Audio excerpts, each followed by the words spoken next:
Hello student, हम हमारे आज के वीडियो में संस्कृति के उपादान या अंग के टॉपिक पर आज बात करेंगे। इससे पहले हम हमारे वीडियो में पढ़ चुके हैं संस्कृति क्या है, संस्कृति की परिभाषाएं विभिन्न विद्वानों ने क्या क्या दी हैं, और दूसरे वीडियो में हमने पढ़ा था कि संस्कृति की विशेषताएं क्या क्या हैं। तो दो इम्पॉर्टेंट टॉपिक हमारे पूरे हो चुके हैं और इसका थर्ड इम्पॉर्टेंट टॉपिक जो है संस्कृति के उपादान या अंग के रूप में, वो आज हम इस वीडियो में पढ़ने वाले हैं, द कंपोनेंट्स ऑफ कल्चर। तो शुरू करते हैं। देखिए, हमने हमारी पिछली वीडियोस में बात की थी कि संस्कृति क्या है। संस्कृति में क्या होता है, संतुलन और संगठन होता है। ठीक है, संगठन के रूप में उसमें क्या होता है, उसके अंदर अनेक तत्व, इकाइयाँ या उसके भाग या उसके उपभागों को मिलाकर एक व्यवस्था बनती है, उसको हम संगठन कहते हैं। यानी कि ये संगठन जो है, सांस्कृतिक संगठन, ये बहुत सारे तत्वों, इकाइयों, भागों और उपभागों को मिलाकर बनता है। ठीक है, ये तत्व या भाग छोटे से छोटे या बड़े से बड़े भी हो सकते हैं। ठीक है, तो इनमें जो पारस्परिक संबंध या आपस में निर्भरता पाई जाती है, उसी के कारण संस्कृति का जो संपूर्ण ढांचा है उसमें क्या होता है, संतुलन और संगठन की व्यवस्था उत्पन्न होती है। ठीक है, तो मानवशास्त्री जो है संपूर्ण संस्कृति को एकाएक या एक साथ ना ही तो समझ सकता है और ना ही समझना उसके लिए संभव है। इसलिए संस्कृति की जो विभिन्न इकाइयाँ हैं या उपादान हैं, उसको पढ़ना बहुत आवश्यक हो जाता है कि संस्कृति किन तत्वों से मिलकर बनी होती है। संस्कृति के जो विभिन्न उपादान हैं, इनके उपादानों को जिससे कि उसका ढांचा पूरा बनता है, जैसे उसके अंदर हम पढ़ेंगे सांस्कृतिक तत्व, संस्कृति संकुल, संस्कृति प्रतिमान और सांस्कृतिक क्षेत्र। ये सबको मिलकर, इन चारों को मिलाकर हमने संस्कृति के उपादान या अंग के रूप में इनको हमको इस वीडियो में पढ़ना है। ठीक है, ये सभी जो है संस्कृति के बढ़ने वाले उपादान हैं, और वह इस अर्थ में है क्योंकि सांस्कृतिक तत्व संस्कृति की सबसे छोटी इकाई है। हमने हमारी पिछली वीडियो में पढ़ा था, जो क्या होता है, आपस में मिलकर, परस्पर मिलकर क्या बनाती है, संस्कृति संकुल बनाती है, कल्चर कॉम्प्लेक्स बनाती है। ये संस्कृति संकुल संस्कृति के ढांचे में एक विशेष ढंग से क्या होते हैं, व्यवस्थित होते हैं।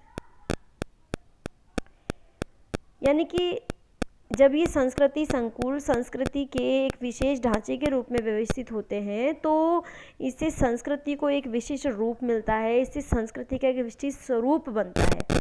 तो संस्कृति का ये जो विशिष्ट स्वरूप बनता है, इसको हम क्या बोल देंगे, संस्कृति प्रतिमान, यानी कि कल्चर पैटर्न। इस संस्कृति प्रतिमान का, यानी कि एक प्रकार की जीवन विधियों का फैलाव एक विशिष्ट क्षेत्र में मिलता है। तो ये जिस क्षेत्र में ये विशिष्ट सांस्कृतिक प्रतिमान मिलता है, उस एरिया को हम क्या बोल देते हैं, संस्कृति क्षेत्र। आए समझ में? तो देखिए, कुल मिलाकर क्या होता है, संस्कृति की छोटी से छोटी इकाई क्या हो गई, सांस्कृतिक तत्व। जब बहुत सांस्कृतिक तत्व क्या होता है, सांस्कृतिक तत्व संस्कृति की वह छोटी से छोटी इकाई है जिसको और अधिक छोटे रूप में विभाजित करना असंभव है। यदि हम उसको टुकड़ों में और अधिक टुकड़ों में बांट देते हैं तो वो अर्थहीन बन जाती है। तो किसी भी छोटे से छोटे, जिससे आगे उसका और विभाजन संभव ना हो, उस सीमा तक जहाँ तक कि उसका कोई अर्थ निकल रहा है, उसको हम क्या बोल देते हैं, सांस्कृतिक तत्व, कल्चरल ट्रेट या फिर एलिमेंट, इसको हम बोलते हैं। और जब क्या होता है, जब ये विभिन्न छोटे छोटे तत्व, विभिन्न छोटे छोटे सांस्कृतिक तत्व सिस्टम से व्यवस्थित रूप से एक साथ में मिल जाते हैं, एक साथ में मिलकर कोई व्यवस्थित संरचना बनाते हैं, कोई व्यवस्थित व्यवस्था बनाते हैं, तो वह संस्कृति तत्वों का एक साथ मिलकर जुड़कर रहना, उस परिस्थिति को हम क्या कहेंगे, उसको हम कहेंगे संस्कृति संकुल, यानी कि कल्चर कॉम्प्लेक्स। यानी कि बहुत सारे सांस्कृतिक तत्व जब एक साथ में जुड़ जाते हैं तो वो सब मिलकर संस्कृति संकुल का रूप बनाते हैं, जिसको हम कल्चर कॉम्प्लेक्स भी कहते हैं। आई बात समझ में? अब क्या होगा, संस्कृति जो संकुल है, जो कि बहुत सारे छोटे छोटे सांस्कृतिक तत्वों से मिलकर बनी है, ये क्या होता है, संस्कृति की जो व्यवस्था है, संस्कृति का जो ढांचा है, उसमें एक विशेष ढंग से जमे हुए होते हैं। ऐसा नहीं है कि अव्यवस्थित रूप से होते, नहीं, इनका एक क्रम होता है, एक व्यवस्था होती है, उस व्यवस्था से ये सांस्कृतिक ढांचे में व्यवस्थित होते हैं।